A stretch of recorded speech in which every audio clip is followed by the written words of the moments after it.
నిన్న Trump related గా వచ్చిన అప్డేట్ చాలా పెద్ద అప్డేట్ కాబట్టి స్టాక్ మార్కెట్స్ నెగిటివ్ గా ఉన్న కాస్త 200 పాయింట్లు పాజిటివ్ కి వెళ్ళాయి. మరి ఎందుకు ఇవాళ మన మార్కెట్ పెరగలేదు, అసలు ఏంటి అప్డేట్ డీటెయిల్డ్ గా మాట్లాడుకుందాం. అండ్ 2007-8 ఆ పాయింట్ లో యుఎస్ హౌసింగ్ మార్కెట్ ఒక కొలాప్స్ ని క్రాష్ ని ముందుగానే పసిగట్టిన వ్యక్తి Michael Burry. The Big Short అనే మూవీ కూడా తన పేరు మీద ఉంటుందా? తను ఇప్పుడు మళ్ళీ చెప్తున్నాడు 8,900 కోట్లు పెట్టి నేను షార్ట్ చేస్తున్నాను, ఖచ్చితంగా పడిపోవాల్సిందే, బిగ్ షాట్ నేను దీంట్లో ప్లే చేస్తున్నాననేలా తను పెట్టిన ట్వీట్. అసలు తను దేన్ని షార్ట్ చేస్తున్నాడు, ఏ ఆర్టిఫిషియల్ బబుల్ బర్స్ట్ అయితే ఇండియన్ మార్కెట్స్ మీద ఎలాంటి ప్రభావం ఉంటుంది, ఎందుకని ఏషియన్ మార్కెట్స్ నిన్న సాఫ్ట్ బ్యాంక్ చూడండి 15% పడింది, పెలాంటియర్ స్టాక్ కానీ యుఎస్ కి సంబంధించిన ఇంకొన్ని ఇతర స్టాక్స్ కూడా ఇంతలా ఎందుకు క్రాష్ అయ్యాయి అనేది మాట్లాడుకుంటూ ఎక్కడ చూసినా రెసిషన్ అంటున్నారా. జేపీ మోర్గన్ సీఈఓ ఏమో 2026 లో ఖచ్చితంగా యుఎస్ రెసిషన్ లోకి వెళ్తుంది అంటున్నారు. గోల్డ్మాన్ సాక్స్ వాళ్ళు అదే, మోర్గన్ స్టాన్లే వాళ్ళు అదే, యూబీఎస్ వాళ్ళు అదే. దీని అన్నిటికీ ముందు గీతా గోపీనాథ్ గారు ఒకప్పటి ఇంటర్నేషనల్ మానిటరీ ఫండ్ ఐఎంఎఫ్ ఒక chief and Harvard university economics professor, తనకు కూడా యుఎస్ మార్కెట్స్ క్రాష్ అంటున్నారు. ఒకవేళ అలాంటి క్రాష్ వస్తే యుఎస్ మార్కెట్స్ మీద ఇంపాక్ట్ ఎలా ఉంటుంది, ఇండియన్ మార్కెట్స్ మీద ఎలాంటి ఇంపాక్ట్ ఉంటుంది, దీని గురించి కూడా మాట్లాడుకుంటూ గోల్డ్ ఎక్కువ మాట్లాడను ఎందుకంటే అంత డేటా లేదు, ఇలాంటి సిచ్యువేషన్స్ ఎదురైనప్పుడు దాని మీద ఎలాంటి ఇంపాక్ట్ ఉంటుందో మాట్లాడుకుంటూ ఫర్దర్ గా మన మార్కెట్స్ ఒక రియాక్షన్, ఒకవేళ గ్లోబల్ గా అలాంటి అన్సర్టనిటీ రెసెషన్ కానీ మార్కెట్ క్రాష్ కానీ వస్తుంటే ప్రస్తుతం మన మార్కెట్ వాల్యుయేషన్స్ ఎలా ఉంటున్నాయి, దీన్ని మనం ఎలా మార్కెట్స్ కి మన మార్కెట్స్ కి అప్లై చేయొచ్చు, మార్కెట్ రిలేటెడ్ ఉన్న ఇంపార్టెంట్ ఈవెంట్స్ మార్కెట్ డేటాని మాట్లాడుకుని వాళ్ళ మన మార్కెట్ అనాలిసిస్ ని ఎండ్ చేద్దాం. Hello friends, welcome to day trader Telugu. Good evening. And వీడియోని స్టార్ట్ చేసే ముందు లాస్ట్ వీడియోలో మార్కెట్ అనాలిసిస్ వీడియోలో గోల్డ్ రిలేటెడ్ గా లేటెస్ట్ ఆర్టికల్ అని మెన్షన్ చేస్తూ October 3rd అని చెప్పాను. బట్ యాక్చువల్ గా ఆ రిపోర్ట్ కాకుండా ఇంకొక రిపోర్ట్ ని చూపించుంటాను, ఇంకొక పీడిఎఫ్, అది రీసెంట్ గా వచ్చిన డేటా. బై మిస్టేక్ నేను October 3rd అని చెప్పింది ఓల్డ్ రిపోర్ట్ అని ఎలా అనుకున్నారు, కానీ రీసెంట్ గా వచ్చిన ఇంకొక రిపోర్ట్ ని కూడా మనం ఆ వీడియోలో మాట్లాడుకున్నాం. బై ఫ్లో నేను పాత డేటాని ఈ రీసెంట్ గా వచ్చిందని చెప్పాను, కానీ ఇంకొక పీడిఎఫ్ ఉంటుంది, అందులోనే మనం ఎక్స్ప్లెయిన్ చేసింది అది లేటెస్ట్ డేటా అని జస్ట్ క్లారిఫై చేయాలనుకుంటున్నాను. ట్రంప్ సుప్రీం కోర్టు రిలేటెడ్ గా చాలా పాజిటివ్ గానే ఎక్స్పెక్ట్ చేశారు, ఎందుకంటే majority of judges, key judges అందరూ తన అపాయింట్ చేసిన వాళ్ళే, తనకి పాజిటివ్ గానే మాట్లాడతారు కదా అని మార్కెట్ కూడా అనుకుంది. బికాస్ కింద కోర్టులో అపీల్ కోర్ట్ కానీ కోర్ట్ ఆఫ్ ఇంటర్నేషనల్ ట్రేడ్ కానీ ట్రంప్ కి అగేనెస్ట్ గా చేశాయన్నమాట స్టేట్మెంట్స్. సుప్రీం కోర్టు తనకి పాజిటివ్ గా చెప్పేస్తుందిలే అని అనుకున్నారు, కానీ సుప్రీం కోర్టు వాళ్ళు scepticism over Trump reciprocal tariff అనేలా మీకు హెడ్ లైన్స్ లో కనిపిస్తుంది. అంటే ట్రంప్ కొంచెం ఓవర్ గా వెళ్ళాడని, అలా వెళ్ళుండడానికి రీజన్ వాళ్ళకి కనిపించట్లేదనేలా సుప్రీం కోర్టు ట్రంప్ పక్క కాకుండా ఆపోజిట్ గా స్టేట్మెంట్స్ చేస్తూ ఉండడం. After updates what happens if Donald Trump loses tariff case in US supreme court అనేలా ఆర్టికల్స్ మీకు కనిపిస్తాయి. అసలు ఆ క్వశ్చనే వస్తుందనేలా మార్కెట్ అనుకోలేదు, కానీ సుప్రీం కోర్టు నుంచి తనకి ఎదురైనది కొంత షాక్ అనే చెప్పాలి. వాళ్ళ జడ్జెస్ వాళ్ళ పక్కనే ఉంటది అనుకున్నారు, కానీ ట్రంప్ కి అగేనెస్ట్ గా సమ్ అపోజ్ చేస్తూ ఉండేలాంటి మాటలు సుప్రీం కోర్టు దగ్గర నుంచి వచ్చాయి. జడ్జిమెంట్ వచ్చిందంటే రాలేదు, వచ్చుంటే అది ఇంకొక బిగ్ షాక్ అయ్యేది. మరి ఎప్పుడు వస్తుంది జడ్జిమెంట్, అసలు దేని రిలేటెడ్ గా కేసు మీకు కానీ తెలియకపోతుంటే, రీసెంట్ టైమ్స్ లో చెప్పాను, ఒకవేళ మీకు ఐడియా లేకపోతుంటే ట్రంప్ మన మీదే కాదు, ఇండియా మీద వేసిన 50% కాదు, చాలా కంట్రీస్ మీద ట్యాక్స్ వేసాడా, అది చట్టబద్ధమా కాదా, ఎమర్జెన్సీలో వాడాల్సిన రూల్స్ అన్నిటిని వాడేసుకుంటూ ఆ టారిఫ్ వేసి ఎందుకు వేసావని అడిగితే ఎస్ నేను ఎమర్జెన్సీలోనే వేశాను, యుద్ధాలు జరుగుతున్నాయని వేశాను, నేనే యుద్ధాలను ఆపాను, ఇండియా పాకిస్తాన్ యుద్ధం నేనే ఆపాను, ఒకవేళ నాకు ఈ టారిఫ్ పవర్ లేకపోతే నేను ఆపగలిగేవాడిని కాదని ఉంటున్న యుద్ధాలని సాకుగా చూపించి ఎమర్జెన్సీ పవర్ వాడి కంట్రీస్ ని కంట్రోల్ చేశానని తను చెప్పుకొస్తున్నారు. కానీ దానికి సుప్రీం కోర్ట్ కానీ లోయర్ కోర్ట్స్ కానీ సాటిస్ఫై అవ్వలేదు. కాబట్టి if in case supreme court కూడా తనకు అగేనెస్ట్ గా తీర్పునిస్తే మొత్తం తను ఇప్పటి వరకు కలెక్ట్ చేసిన బిలియన్స్ ఆఫ్ డాలర్స్ డబ్బుల్ని, టారిఫ్ డబ్బుల్ని వెనక్కి పే చేయాలి. అది వెళ్ళేది కంపెనీస్ కి, ప్రజలకు కాదు. ఆ డబ్బులు కట్టింది ఎవరు, అమెరికా ప్రజలు. ట్యాక్స్ వేయడం కారణంగా అమెరికా ప్రజలకు రేట్లు పెరిగాయి, ఆ డబ్బులు టారిఫ్ గేమ్ అనే పేరుతో యుఎస్ గవర్నమెంట్ దగ్గరకు వచ్చింది. కానీ ఇప్పుడు అది ఇవ్వాల్సి వస్తే వెనక్కి ఇవ్వాల్సింది వేరే కంట్రీస్ కి సంబంధించిన కంపెనీలకి. అది బిగ్ డిజాస్టర్ అవుతుందని స్వయానా ట్రంపే చెప్పుకొని వచ్చారు. ఈ మధ్య కాలంలో ట్రంప్ కి మంచి రోజులు నడవట్లేదు. న్యూయార్క్ మేయర్ ఎలక్షన్స్ లో ఎక్స్పెక్టెడ్ కంటే దారుణంగా వాళ్ళ పార్టీ, రిపబ్లికన్ పార్టీ ఓడిపోయింది. తర్వాత అక్కడ గెలిచిన మేయర్ ఇస్తున్న స్పీచ్ కూడా ట్రంప్ కి క్లియర్లీ అగేనెస్ట్ గా ఉంది. దానికి ట్రంప్ కూడా రెస్పాండ్ అయ్యారు. ఐసీఈని కానీ వాళ్ళు అక్కడ యాక్సెప్ట్ చేయకపోతే ఆ మేయర్ నే నేను అరెస్ట్ చేస్తానని ఎలా చెప్పారు. సరే, ఇదంతా out of the topic, market related topic కాదు. ఎలక్షన్స్ లో తన పార్టీకి ఘోర పరాజయం ఎదురైంది. మేయర్ ఎలక్షన్స్ లో సుప్రీం కోర్టులోనూ తనకి అగేనెస్ట్ గానే ఉంది. ఇదంతా ఎందుకు మెన్షన్ చేస్తున్నానంటే యూజువల్లీ ట్రంప్ కి అగేనెస్ట్ గా కొన్ని జరుగుతున్నాయి అనుకున్న ప్రతిసారి తన పవర్ ని చెప్పేందుకు, తను స్ట్రాంగ్ అని చెప్పేందుకు ఏదో ఒక బిగ్ థింగ్ న్యూస్ లో ఉండేలా, తన ఇమేజ్ ని రీస్ట్రక్చర్ చేసేలా, తన ఒక స్ట్రాంగ్ పర్సన్ అని ప్రొజెక్ట్ చేసేలా సెన్సేషనల్ న్యూస్ తీసుకురావడం నేను గతంలో చాలా సార్లు తన రిలేటెడ్ గా గమనించాను. సిమిలర్ ప్యాటర్న్ లోనే ట్రంప్ మూవ్ అవుతారు అనుకుంటే కమింగ్ టైమ్స్ లో ఏదో ఒక కంట్రీ రిలేటెడ్ గా సంచలన వ్యాఖ్యలు చేసి తన వార్తల్లో నిలబడి తన ఒక స్ట్రాంగ్ పర్సన్ నిలబెట్టుకునే ప్రయత్నం చేయడం మనం సర్ప్రైజ్ అవ్వకూడదు. ఆ కంట్రీ ఇండియా అయినా అది టెంపరరీ ఇంపాక్ట్ అనేది గుర్తుంచుకోవాలి. సో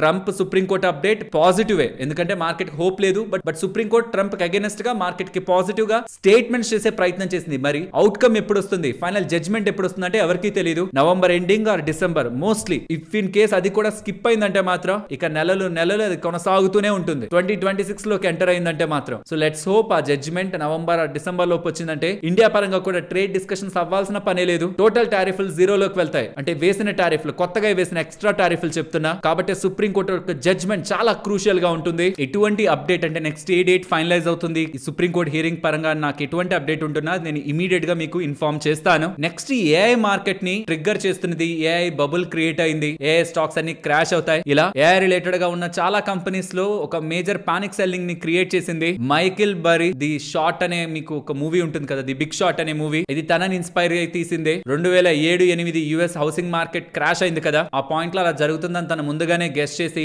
తను ఒక $100 మిలియన్ సంపాదించుకున్నాడు. అంటే ఇప్పుడు మన డాలర్ రూపీతో చూసామంటే ఆల్మోస్ట్ 890 కోట్ల దగ్గరగా తను ఒక ఫండ్ ని రన్ చేసేవాళ్ళు. ఆ ఫండ్ లో ఒక $600 to $700 మిలియన్ సంపాదించాడు 6,000 కోట్ల దగ్గరగా. ఇప్పుడు ఉంటున్న డాలర్ రూపీ టర్మ్స్ లో చూస్తే తను ఇక్కడ చూడండి తను ఏం మాట్లాడుతున్నారు. Sometimes we see bubble, sometimes there is something to do about it, sometimes the only winning move is to not to play. ఇది కొంత క్రిప్టికల్ గా ఉంటుంది కానీ బబుల్ అనేలాగైతే తను చెప్పాలని ప్రయత్నిస్తున్నాడు. దాని తర్వాత November 4th తన ఇంపార్టెంట్ డేటాని షేర్ చేశారు. ఆ డేటా ప్రకారం అమెజాన్, గూగుల్, మైక్రోసాఫ్ట్ 2018-22లో బ్లాక్ లో కనిపిస్తుందా, అంత పర్సెంట్ తో వాళ్ళ క్లౌడ్ బిజినెస్ ని గ్రో చేస్తుంటే ఇప్పుడు దానికంటే తక్కువగానే గ్రో చేస్తున్నాయని, ఒకప్పటికంటే ఇప్పుడు తక్కువ గ్రోత్ నే చూపిస్తున్నాయని, స్టిల్ స్టాక్ ప్రైసెస్ ఎగ్జైట్ అవుతున్నాయని, ఒకప్పుడు గ్రోత్ కంటే ఇప్పుడు ఆ గ్రోత్ స్లో డౌన్ అవుతుందని చెప్తూ ఈ ఇమేజ్ ని చూడండి ఎలా సర్క్యులర్ గా ఈ ఏఐ కంపెనీ ఒక్కొక్కరు ఒక్కొక్క దాంట్లో ఇన్వెస్ట్ చేస్తూ మళ్ళీ ఆ కంపెనీ తిరిగి ఇంకొక కంపెనీలో ఇన్వెస్ట్ చేస్తూ, లైక్ ఎన్విడియా వాళ్ళు వెళ్ళి ఓపెన్ ఏఐ లో ఇన్వెస్ట్ చేస్తారు, ఓపెన్ ఏఐ వాళ్ళు మళ్ళీ తిరిగి వచ్చి ఎన్విడియాలో ఇన్వెస్ట్ చేస్తారు, అండ్ వీళ్ళు వెళ్ళి మైక్రోసాఫ్ట్ లో ఇన్వెస్ట్ చేస్తారు, మైక్రోసాఫ్ట్ వాళ్ళు వచ్చి తిరిగి వీళ్ళు దాంట్లో ఇన్వెస్ట్ చేస్తారు. ఏఎండి వాళ్ళు కూడా అంతే, ఓపెన్ ఏఐ లో ఇన్వెస్ట్ చేస్తారు, ఓపెన్ ఏఐ వాళ్ళు వచ్చి ఏఎండి లో ఇన్వెస్ట్ చేస్తారు. అలా ₹1 అది అక్కడికి వెళ్తుంది, అది అక్కడికి వెళ్తుంది, అది అక్కడికి వెళ్తుంది, అది తిరిగి తిరిగి తిరిగి తిరిగి ఈ కంపెనీల మధ్యలోనే తిరుగుతూ ఉంది. ఈ మధ్య కాలంలో యుఎస్ మార్కెట్స్ బాగా పెరుగుతున్నాయి. మెగ్నిఫిసెంట్ 7 స్టాక్స్ అని అక్కడ ఉంటాయి. ఇవి ఇయర్ స్టార్టింగ్ నుంచి ఇప్పటి వరకు ఎంత పెరిగాయి చూడండి. దీని కారణంగా నాస్డాక్ పెరగడంలో వీటి రోల్ స్ట్రాంగ్. ఈవెన్ S&P 500 పెరగడంలో కూడా 50% రోల్ వీలదే. సో ఇప్పుడు తిను కానీ వేరే వాళ్ళందరూ కానీ అనుకుంటున్నది, if in case AI stocks related గా బబుల్ కానీ క్రియేట్ అయ్యి ఇవి కానీ క్రాష్ అయితే యుఎస్ మార్కెట్స్ దారుణంగా పడతాయి. దాని కారణంగా ప్రపంచ మార్కెట్ల మీద కూడా ప్రభావం ఉంటుందని గీతా గోపీనాథ్ గారు ఉన్నారా, హార్వర్డ్ యూనివర్సిటీ ప్రొఫెసర్ అండ్ ఒకప్పటి IMF chief, international monetary fund chief, తను కూడా అభిప్రాయపడ్డారు. ఇది ఒక పక్కన ఉంటుంటే ప్యారలల్ గా జేపీ మోర్గన్ CEO దగ్గర నుంచి మోర్గన్ స్టాన్లే వాళ్ళు కానీ, గోల్డ్ మ్యాన్ సాక్స్ వాళ్ళు కానీ, అండ్ ఇప్పుడు కొత్తగా UBS వాళ్ళు కూడా USA రెసెషన్ లోకి వెళ్తుంది. $38 ట్రిలియన్ డెట్. మన రూపీస్ లో చూస్తే క్రోర్స్ లో చూడాలనుకుంటే 330 లక్షల కోట్ల దగ్గరగా అప్పు అమెరికాది ఉంది. ఆ అప్పు తీర్చడం పక్కన పెట్టండి, దానికి వడ్డీ కట్టాలన్నా ప్రెసెంట్ యుఎస్ కి అంత ఫైనాన్సింగ్ లేదు. అంత ఈజీగా ఫెడ్ వాళ్ళు కూడా వడ్డీ రేట్లు కట్ చేయట్లేదు. ఇలాంటి సినారియోలోనే, ఇంత వర్స్ట్ సినారియోలోనే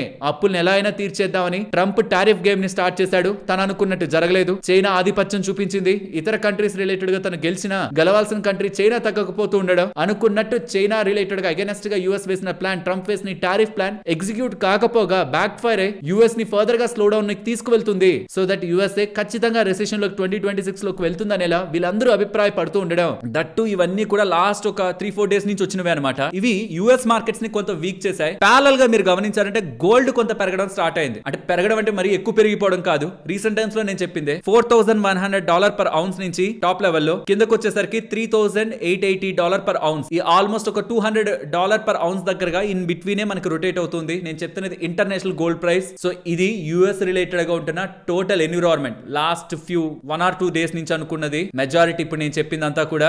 ఇప్పుడు మన మెయిన్ పాయింట్ ఏంటి, అమెరికాలో ఏం జరుగుతుందని కాదు, ఇండియాలో ఏం జరుగుతుందని. వన్ థింగ్ ఈస్ క్లియర్, నేను ఎంత ఇండియన్ ఎకానమీ గురించి పాజిటివ్ గా మాట్లాడినా, ఎకానమీ స్ట్రాంగ్ గా ఉంటుందని ఏది ఎలా చెప్తున్నా సరే, ఒక పక్కన ఏదైనా జరిగిందంటే ఇప్పుడు అన్ని ఇంటర్ కనెక్టెడ్ గా ఉంటున్నవే కదా ట్రేడ్స్ అన్ని కూడా, ఒక దగ్గర ఏదైనా జరుగుతుందంటే దాని ప్రభావం ఖచ్చితంగా వేరే దేశాల మీద ఉంటుంది. అమెరికన్ మార్కెట్లు కుప్పకూలినా, క్రాష్ కు వెళ్ళినా, ఏఐ బబుల్ తో అవి ఏ రకంగా అయినా రియాక్ట్ అయినా ఇమీడియట్ ఇంపాక్ట్ గుర్తుంచుకోవాలి. ఇమీడియట్ ఇంపాక్ట్ అందరి మీద స్ట్రాంగ్ మ్యాగ్నిట్యూడ్ తోనే కనిపిస్తుంది. నో డౌట్, అందులో ఏం మనం ఆలోచించాల్సిన నీడ్ లేదు. కానీ నెక్స్ట్ రికవర్ అయ్యే ప్రయత్నంలో ఒకవేళ నిజంగా ఏఐ క్రాష్, ఏఐ బబుల్ కారణంగా అవన్నీ కుప్పకూలితే నెక్స్ట్ రికవర్ అయ్యే ప్రయత్నంలో అమెరికన్ మార్కెట్ లో ఎక్కువగా రికవర్ అవ్వలేవు. ఎందుకంటే అవి ఏఐ బబుల్ కాబట్టి పడేదా ఆ స్టాక్స్ పడి ఉంటాయి కాబట్టి మళ్ళీ దాన్ని ఎవరు ధైర్యం చేసుకోనరు. కానీ అప్పుడు ఇండియా రిలేటెడ్ ఉన్న డొమెస్టిక్ థీమ్ ప్లే అవుతుంది. ఇన్వెస్టర్స్ ఎక్కడ డబ్బులు పెట్టాలన్నప్పుడు డిఫెన్స్ స్పేస్ లోకి, డిఫెన్స్ అంటే మామూలు యుద్ధం చేసుకున్న ఆ డిఫెన్స్ కాదు, స్ట్రాంగ్ ఎర్నింగ్ క్యాపబిలిటీస్ ఉంటూ డొమెస్టిక్ గా స్ట్రాంగ్ రివైవల్ ఉంది వాళ్ళ దగ్గర అనుకునే కంట్రీలో ఏఐ రిలేటెడ్ గా పెరిగింది కాదు కదా మన మార్కెట్. పీఈ కూడా అట్రాక్టివ్ అని నేను అలానే వెరీ ఎక్స్పెన్సివ్ లో కూడా మన మార్కెట్ లేదు కాబట్టి recent correction and time consolidation తో డబ్బులు రావాల్సి వస్తే foreign institutional investors the AI related గా ఇంపాక్ట్ కానీ కొన్ని ఇయర్స్ పాటు పెద్దగా మూవ్ అవ్వదని క్లారిటీ ఇన్వెస్టర్స్ కి వచ్చి అలా అక్కడి నుంచి బయటకు వచ్చిన డబ్బులు మూవ్ అవుతున్న కంట్రీస్ లో ఖచ్చితంగా ఇండియా స్ట్రాంగ్ గా స్టార్టింగ్ ప్లేస్ లో ఉంటుంది అనేది నా అభిప్రాయం. ఎందుకంటే మనం డిపెండ్ అవుతున్నది ఏఐ రిలేటెడ్ గా కాదు. ఏఐ కారణంగా మన స్టాక్ మార్కెట్లు ఎక్కడికి పోలేదు, ఇన్ఫాక్ట్ పడ్డాయి. వేరే కంట్రీస్ అన్ని ఏఐ కారణంగా పెరిగిపోతుంటే మన దగ్గర నుంచి డబ్బులు వాళ్ళ దగ్గరికి వెళ్ళిపోయింది, అది మంది కాదు. అండ్ గ్లోబల్ మార్కెట్స్ అన్ని పెరుగుతుంటే మన ఇండియన్ మార్కెట్స్ ఏమి స్ట్రాంగ్ గా పెరిగిపోయి ఎక్స్పెన్సివ్ పీఈలో కూడా వెళ్ళలేదు. మనం నమ్ముకున్నదంతా డొమెస్టిక్ మీద, డొమెస్టిక్ కన్సంప్షన్ మీద, దాని పరంగా ఇన్కమ్ ట్యాక్స్ పరంగా, జిఎస్టీ పరంగా కట్స్ ఎలాగో మన డొమెస్టిక్ డిమాండ్ ని బూస్ట్ చేస్తుంది. కాబట్టి ఇఫ్ ఇన్ కేస్ ఫాల్ అనేది ఇమినెంట్ అయితే, గ్లోబల్ మార్కెట్స్ లో క్రాష్ అనేది ఖచ్చితంగా రావాల్సి ఉంటే, నేను డబ్బులు పెట్టాలనుకుంటే పెట్టేది మాత్రం అమెరికా ఇతర కంట్రీస్ లో కాదు. డెఫినెట్లీ అలాంటి మేజర్ పానిక్ సినారియోలో Indian markets more and more attractive గా మారుతాయి. మరి పడుతుందంటారా? నిజంగా పడుతుంది అనుకుంటే నేను కూడా ఇవాళ నా పోర్ట్ఫోలియో మొత్తాన్ని అమ్మేసి డబ్బులు తీసి బ్యాంక్ అకౌంట్ లో ఉంచుకుంటాను, పడితే కొనుక్కుందాంలే అని. అండ్ ఇంకొకటి, జేపీ మోర్గన్ చెప్పారా నాన్న, తన గతంలో పలుమార్లు చెప్పారు మార్కెట్ క్రాష్ అయిపోతుందని. ఈవెన్ 10 to 15% కరెక్ట్ అవుతుందని కూడా ఇప్పుడు చెప్తున్నారు. గతంలో చాలా సార్లు చెప్పారు. రెసిషన్ వస్తుందని కూడా చాలా సార్లు చెప్పారు. అండ్ మైకిల్ బరీ ఎవరైతే ది బిగ్ షాట్ అనేలా మూవీని ఇన్స్పైర్ అయ్యి తన స్టోరీ ద్వారా ఇన్స్పైర్ అయ్యి తీశారని నేను చెప్పాను. 2007-8 హౌసింగ్ మార్కెట్ క్రాష్ ని తను పసిగట్టి తను పెద్ద మొత్తంలో కోట్లలో డబ్బులు సంపాదించాడని చెప్పాను. దీనికి ముందు కూడా పలుమార్లు తను క్రాష్ అని, ఈ స్టాక్స్ పడతాయి ఆ స్టాక్స్ పడతాయి షార్ట్స్ క్రియేట్ చేసుకున్నాడని, టెస్లా పరంగా ఇతర స్టాక్స్ పరంగా తన రిలేటెడ్ గా అప్డేట్స్ ఉన్నాయి. సో బై కంక్లూజన్ నేను చెప్పాలనుకుంటున్నది, డేటాని బట్టి కొన్నిటిని ప్రిడిక్ట్ చేస్తున్నారు. యుఎస్ లో ఏఐ బబుల్ నెలకొంది, క్రాష్ అయిపోతాయి. ఏషియాలో కూడా కొన్ని ఏఐ స్టాక్స్ అమాంతం పెరిగిపోయాయి, క్రాష్ అయిపోవాల్సిందే. యుఎస్ లో డెట్ ఎక్కువ అయిపోయింది, దానికి తోడు ట్రంప్ చేస్తున్న యాక్టివిటీ యుఎస్ రెసిషన్ లోకి వెళ్ళిపోతుంది, స్లో డౌన్ లోకి వెళ్ళిపోతుంది. అప్పుడు యుఎస్ మార్కెట్స్ క్రాష్ అవుతాయని చిన్న వాళ్ళు కాదు, యుఎస్ లోనే టాప్ బ్యాంక్ జేపీ మోర్గన్ వాళ్ళు, గోల్డ్మాన్ సాక్స్ వాళ్ళు, యూబీఎస్ వాళ్ళు, స్విస్ ఇంటర్నేషనల్ బ్యాంక్ వాళ్ళు, చెప్పాను కదా హార్వర్డ్ ప్రొఫెసర్ అండ్ గతంలో ఐఎంఎఫ్ చీఫ్ గీతా గోపీనాథ్ గారు కూడా వాళ్ళ అభిప్రాయాల్ని నెగిటివ్ గానే చెప్తున్నారు. మార్కెట్స్ ఇంకా దానికి పూర్తి స్థాయిలో రియాక్ట్ అవ్వలేదు. సో అంతమంది చెప్తున్నారు కదా, దాన్ని నేను సీరియస్ గా తీసుకుంటాను అనుకునే వాళ్ళు తీసుకోవచ్చు. కానీ నేనే కేటగిరీలోకి వెళ్తున్నానంటే, మార్కెట్ లో గత 30-40 సంవత్సరాల నుంచి మీరుంటున్న న్యూస్ పేపర్లన్నీ తిరిగేశారనుకోండి, పాజిటివ్ గా ఉన్న అప్డేట్స్ చాలా తక్కువ ఉంటాయి, ప్రతిసారి నెగిటివ్ గా ఉన్న అప్డేట్స్ ఎక్కువగా ఉంటాయి. వాటిని మనం చాలా సీరియస్ గా తీసుకొని ప్రతిసారి డబ్బుల్ని బయటకు తీసేయాలని చూస్తే, నాకు తెలిసి మార్కెట్ లో ఎప్పుడు డబ్బులు పెట్టుంటామో నాకు అర్థం కాదు. కాబట్టి మార్కెట్ పడదా అనేది నాకు తెలియదు, పడితే ఎప్పుడు పడుతుంది అండ్ పడితే కూడా ఎంతవరకు పడుతుందో నాకు తెలియదు. నాకు తెలిసింది ఒక్కటే, మన మార్కెట్స్ పడితే కూడా కొంచెం టైం, అది మార్కెట్స్ నేను చూడకుండా అసలు లేదు మార్కెట్ అనుకో నేను వదిలేసి నా పనుల్లో నేను ఉంటే 1-2 సంవత్సరాల్లో మళ్ళీ నేను పెట్టిన దానికంటే ఒక పాయింట్ లో నేను పెట్టిన దానికంటే చాలా మంచి లాభాలని మార్కెట్ నాకు ఇస్తుందని ఒక ధైర్యం, క్రాషా కాదా అనే ఒక సఫరింగ్ నుంచి నేను పక్కన పెట్టుకుంటాను. హోప్ మీకు లాజిక్ ని అర్థమయ్యేలా చెప్పానని. యుఎస్ బబుల్ ఉందా, ఆర్ వాళ్ళ $38 trillion అప్పుల కారణంగా యుఎస్ సంక్షోభంలోకి వెళ్ళిపోతుందా, ఎకానమీ ఆర్ రెసిషన్ వస్తుందా, ఇవన్నీ కూడా మనం స్టాక్ మార్కెట్ పాయింట్ ఆఫ్ వ్యూలో కంటే కూడా జాబ్ పాయింట్ ఆఫ్ వ్యూలో చూడాలి. సో ఐటీ స్పేస్ లో ఉంటున్న ఎవరైనా సరే, if in case coming times లో స్లో డౌన్ వచ్చినా, రెసిషన్ వచ్చినా, నా జాబ్ పోకుండా ఉండేలా నేను ఎలా స్కిల్స్ ని మంచిగా అక్వైర్ చేసుకొని ఒక 10 మంది ఉంటే ఆ 10 మందిలో నేను టాప్ లో ఎలా ఉండాలని, సేమ్ డొమైన్ లో ఎక్స్పర్టైజ్ అవ్వడం, అది వేరొక డొమైన్ లో ఎక్స్పర్టైజ్ ని పెంచుకునే ప్రయత్నం, ఎమర్జెన్సీ ఫండ్ మెయింటైన్ చేసే ప్రయత్నం, వీటికి మనం ప్రిపేర్డ్ గా ఉండడం ఇలాంటి సందర్భాల్లో మంచిది. Stock market will take care it self. కావాలంటే లంసమ్ గా ఉంటున్న డబ్బుల్ని పక్కన పెట్టి ఉంచుకోండి. ఈ టారిఫ్ రిలేటెడ్ గా అన్సర్టనిటీ ఆర్ గ్లోబల్ గా ఉంటున్న ఈ డెట్ రిలేటెడ్ గా అన్సర్టనిటీ అది ఎప్పుడు క్లియర్ అవుతుందో కూడా మనం చెప్పలేం. అది అయిన తర్వాత పెట్టుకుంటానంటే పెట్టుకోండి,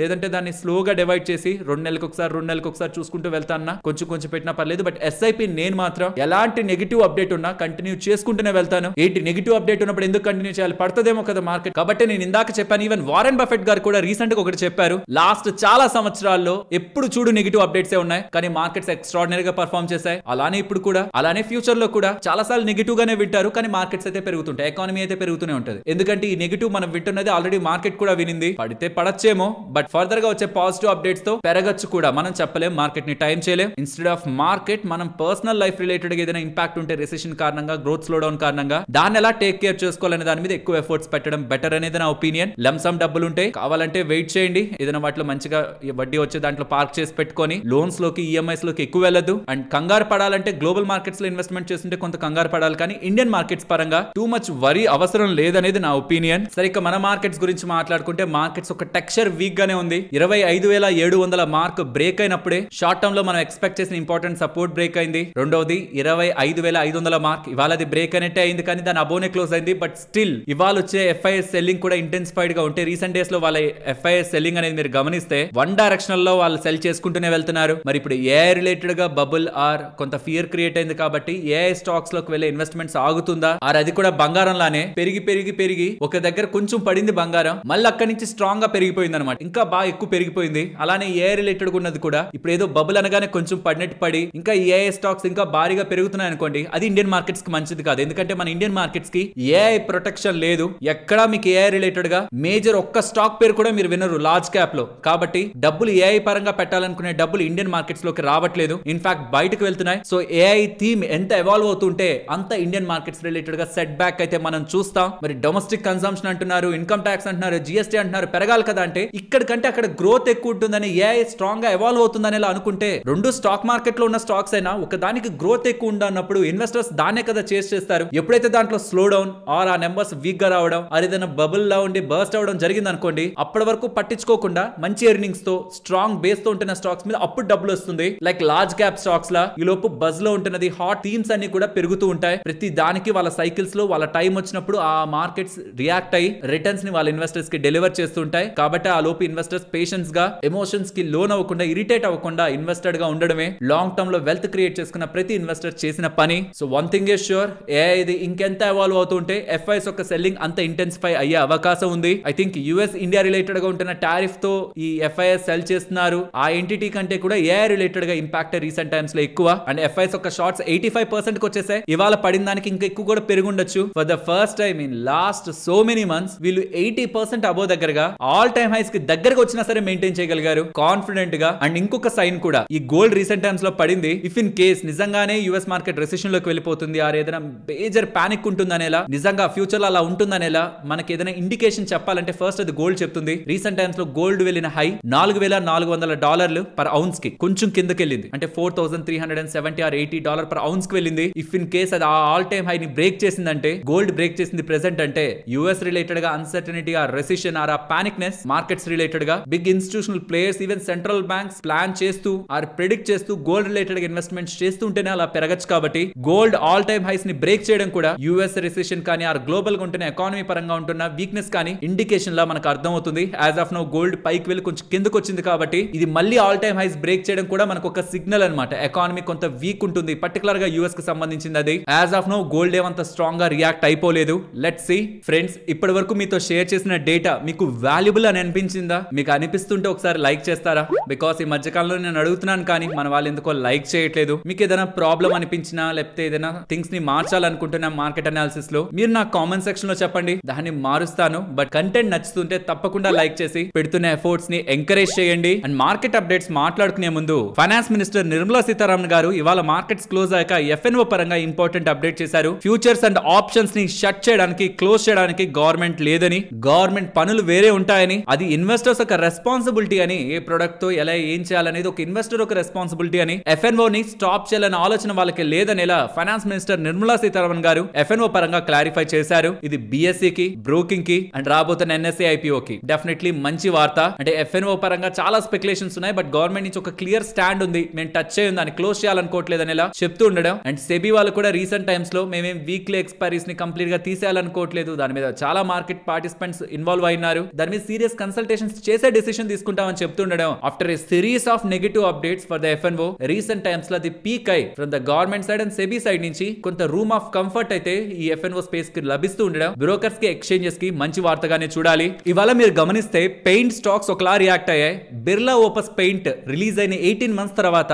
ఆ కంపెనీ సీఈఓ రక్షిత్ గారు రిజైన్ చేస్తూ ఉండడం చాలా బిగ్ టాక్ అయితే చేశారు కదా. బిర్లా ఓపస్ పాయింట్ లో మేము ఇంతలా ఎవాల్వ్ అవుతాం, చాలా స్ట్రాంగ్ గా గ్రో అవుతాం అని చెప్పడమే కాదు, డీలర్ సైడ్ కూడా అడిగిన వాటి క్వాంటిటీకి అడిషనల్ క్వాంటిటీస్ ఇవ్వడం, డిస్కౌంట్స్ ఇస్తూ ఉండేసరికి ఇక ఏషియన్ పెయింట్స్ పరిస్థితి ఏంటి, బర్జర్ పెయింట్స్ పరిస్థితి ఏంటి, పెయింటింగ్ ఇండస్ట్రీ అంతా వాల్యూమ్ గేమ్ తో నడుస్తుంది, మార్జిన్స్ క్రష్ అయిపోతాయి, మేజర్ ప్లేయర్స్ అందరూ ఇంపాక్ట్ అయిపోతారు, చిన్న చిన్న ప్లేయర్స్ అందరూ కూడా పెద్ద ప్లేయర్స్ ఎక్వైర్ చేసి ఇది నెంబర్ గేమ్ గా మారి మార్జిన్స్ పోతాయనేలా మార్కెట్ లో ఉంటున్న ఫియర్స్ కి ఎవరైతే ఈ ప్రైజింగ్ వార్ ని స్టార్ట్ చేశారు, వాల్యూమ్ గేమ్ ని స్టార్ట్ చేశారు, బిర్లా ఓపస్ వాళ్ళు వాళ్ళ మేనేజ్మెంట్ లో మెయిన్ పర్సన్ ఇదంతా నెంబర్స్ ని చెప్పిన వ్యక్తి రిజైన్ చేస్తూ ఉండడం, రక్షిత్ గారు వెళ్ళిపోతున్నారు అనేసరికి ఒక బిగ్ యుఫోరియాతో స్టార్ట్ అయిన పెయింట్ బిజినెస్ నుంచి మెయిన్ పర్సన్ ఎవరైతే దీని బ్యాక్ ఉంటున్న పర్సన్ ఇప్పటి వరకు నడిపిన పర్సన్ వెళ్ళిపోతున్నారు అనేసరికి ఏషియన్ పెయింట్ స్ట్రాంగ్ గా పెరిగింది. అమ్మయ్య, ఇక ఈ పెయింట్ ఇండస్ట్రీలో వాల్యూమ్ గేమ్ కాదు, రియలిస్టిక్ గా ముందుకు వెళ్తాయి, ఎక్కువ కంగారు పడాల్సిన అవసరం లేదు మార్జిన్స్ పరంగా అని పెయింట్ ఇండస్ట్రీలోని ఇతర కంపెనీస్ పాజిటివ్ గా రియాక్ట్ అయ్యాయి. మరి ఇంతలా బిల్డ్ అవుతుంది బిర్లా ఓపస్ కంపెనీ ఎలా, మార్కెట్ మార్కెట్ నమ్మి గ్రాసిమ్ స్టాక్, ఎందుకంటే ఆ పెయింట్ బిజినెస్ గ్రాసిమ్ ఇండస్ట్రీస్ లో ఉంది కాబట్టి గ్రాసిమ్ స్టాక్ లో ఆ CEO వెళ్ళిపోతున్నారు అనేసరికి ఫాల్. ఏషియన్ పెయింట్స్ పెరగడానికి, బర్జర్ పెయింట్స్ పెరగడానికి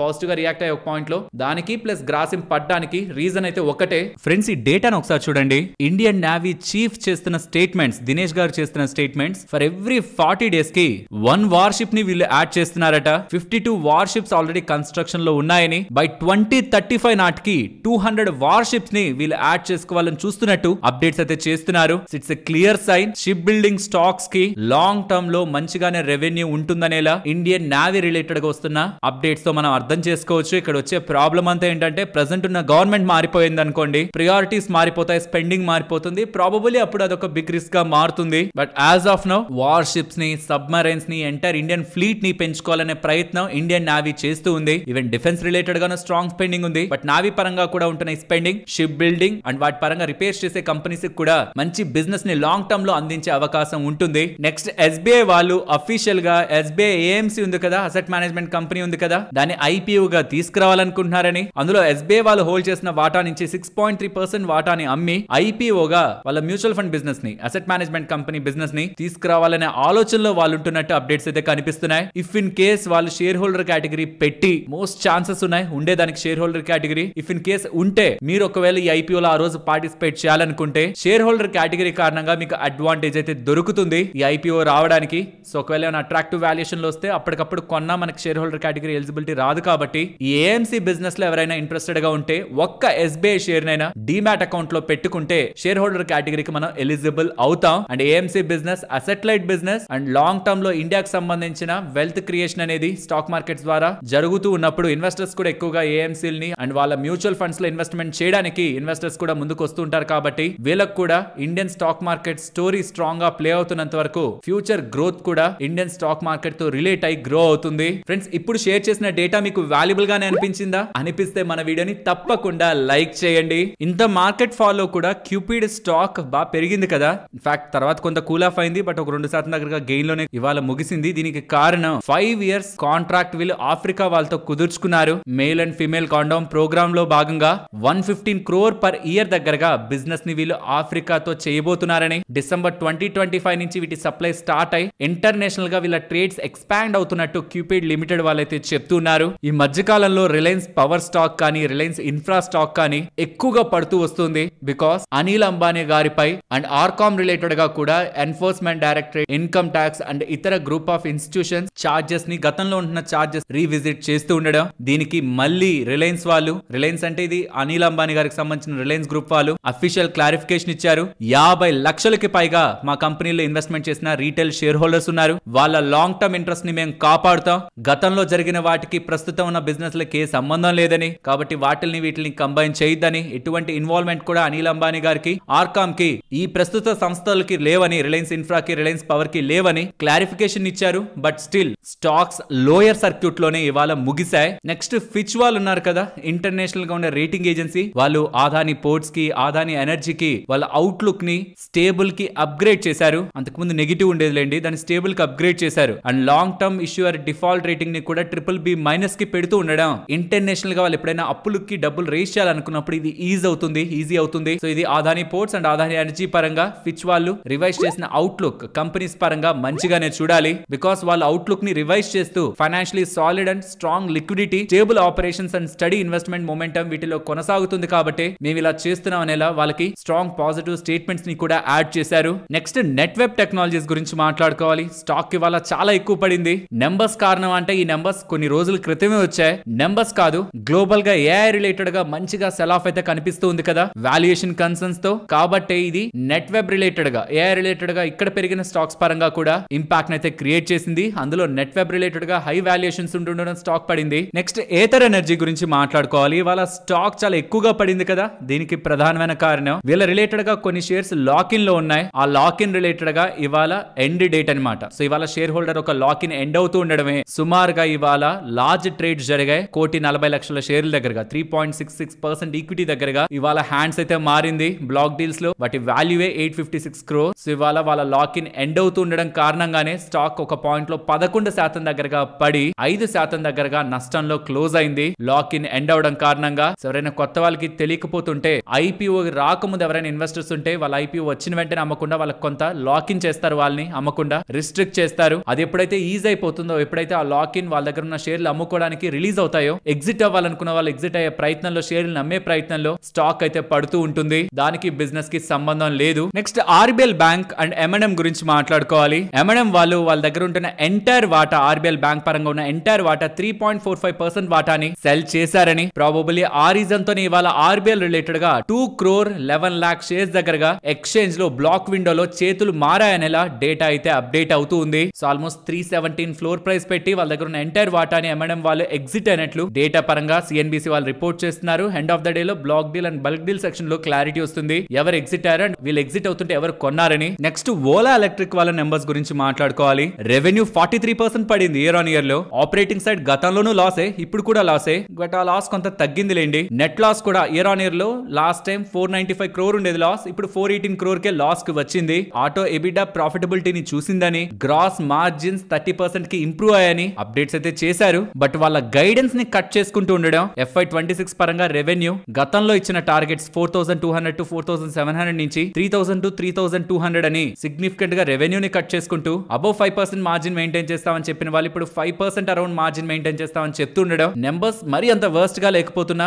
గ్రోత్ రిలేటెడ్ గా స్లో డౌన్ అవుతుందనేలా ఇండైరెక్ట్ గా వాళ్ళ గైడెన్స్ ని కట్ చేసుకుంటుండమే స్టాక్ ఇవాళ పడ్డానికి ప్రధానమైన కారణం. నెక్స్ట్ హిందాల్కో గురించి మాట్లాడుకోవాలి. ఇవాళ టాప్ లూజర్ గా నిలబడింది కదా, దీని రిలేటెడ్ గా వీళ్ళ అండర్ లో ఉంటున్న నోవెలిస్ వాళ్ళు నెంబర్స్ ని పోస్ట్ చేస్తున్నారు. ఆ నెంబర్స్ బ్యాడ్ గా ఉంటాయని అనుకున్నాను, స్టాక్ అంతలా పడుతుండడం, బట్ నెంబర్స్ బ్యాడ్ గా ఏం లేవు. సెప్టెంబర్ 2025 లో వీళ్ళ రిలేటెడ్ గా ఫైర్ ఇన్సిడెంట్ జరిగింది కదా, ఆ ఫైర్ ఇన్సిడెంట్ కారణంగా cash flows and operating profit impact అయిందని, బట్ మోస్ట్ ఇంపార్టెంట్ వీళ్ళ డెట్ 21 క్వార్టర్ హైలో ఉందని అండ్ క్యాపెక్స్ పరంగా కూడా ఫర్దర్ గా ఎక్కువ స్పెండ్ చేస్తారనేలా వాళ్ళు గైడెన్స్ ని పెంచుతూ ఉండడం, అంటే ఇంకా ఎక్కువ డబ్బులు ఖర్చు పెడతారని చెప్తుండడం. ఇది నోవలిస్ అనేది హిందాల్కో అండర్ లోకే వస్తుంది కాబట్టి ఆ ప్రెషర్ హిందాల్కో రిలేటెడ్ గా కనిపించింది. ఒక పాయింట్ లో స్ట్రాంగ్ గా ఫాల్ అయిన కంపెనీ కొంత రికవర్ అయి 5% దగ్గరగా నష్టాల్లో క్లోజ్ అయింది. క్యాష్ ఫ్లోస్ ఆల్మోస్ట్ $600 million దగ్గరగా హిట్ అయ్యాయి. ఆపరేటింగ్ ప్రాఫిట్ $150 million దగ్గరగా హిట్ అయింది ఫైర్ ఇన్సిడెంట్ కారణంగా. అని చెప్పాను కదా, క్యాపెక్స్ గైడెన్స్ ని పెంచేశారని. యుఎస్ ఎక్స్పాన్షన్ ప్రాజెక్ట్ కాస్ట్ ని 2 times దగ్గరగా పెంచేశారు ఒరిజినల్ కాస్ట్ తో కంపేర్ చేస్తే, ఒరిజినల్ గా చెప్పిన దాంతో పోలిస్తే. సో ఇది కొంత